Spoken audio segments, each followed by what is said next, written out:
Alors, au numéro 5 de la page 376, j'ai décidé de vous faire les numéros C et D. Je vous rappelle que lorsque vient le temps de trouver l'équation d'une parabole, ce qui pourrait être très intéressant pour vous et aidant, c'est de vous faire un petit croquis de ce qui se passe. Donc, je l'ai fait pour les deux. Donc, on va regarder pour le numéro C. On dit que les coordonnées du foyer de la parabole sont à 25 moins 42. Donc, je peux me faire un plan cartésien. Je me place un foyer à 25 moins 42. Et j'ai une directrice de la forme x égale moins 5. Comme ça. Donc, rapidement, je comprends que si j'ai un foyer qui est là et j'ai une directrice comme ça ici, bien, ma parabole est nécessairement ouverte vers la droite. Et je comprends aussi que du foyer à la directrice, ça, c'est 2C.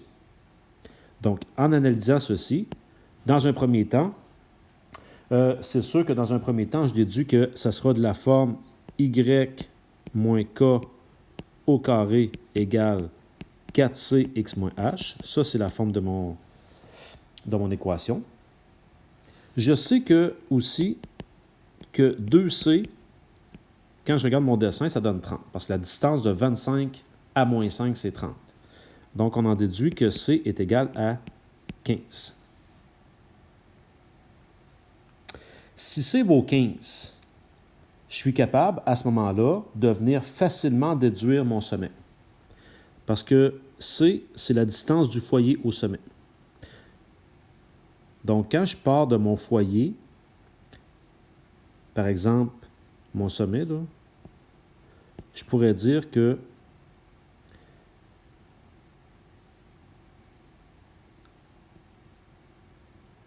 je pourrais prendre 25, j'enlève C et je reste à la même hauteur. Si vous comprenez bien, là, je pars de 25, j'enlève C, mais je demeure à la même hauteur.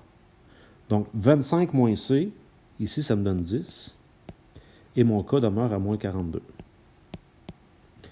Alors, j'ai tous mes ingrédients. Ça veut dire que ça fait Y moins K. Donc, c'est-à-dire ici, Y plus 42 au carré égale 4 fois C qui est 60, X moins H, X moins 10.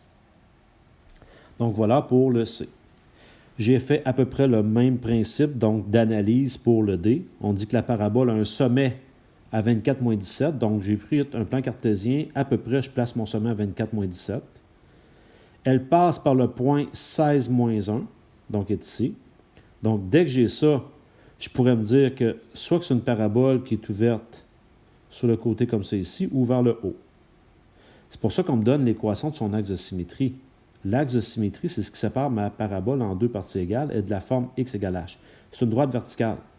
Donc, à ce moment-là, ça vient complètement confirmer que l'équation de cette parabole-là est ouverte vers le haut. Ouverte vers le haut, ça signifie qu'elle sera de la forme x moins h au carré égale 4c y moins k. Ici, on a le sommet et on a un point. Je vais aller tout simplement remplacer. Donc, mon point, x c'est 16, moins h, c'est-à-dire moins 24, au carré, égale 4 fois c, moins 1, moins 17. Ici, je trouve à avoir moins 8 au carré qui fait 64, égale 4c fois, ici j'ai 16.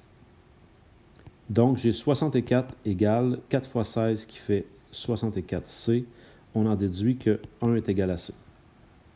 Donc, si c vaut 1 et que j'ai sur son sommet, ça veut dire que l'équation de cette parabole-là sera de la forme x moins 24 au carré égale 4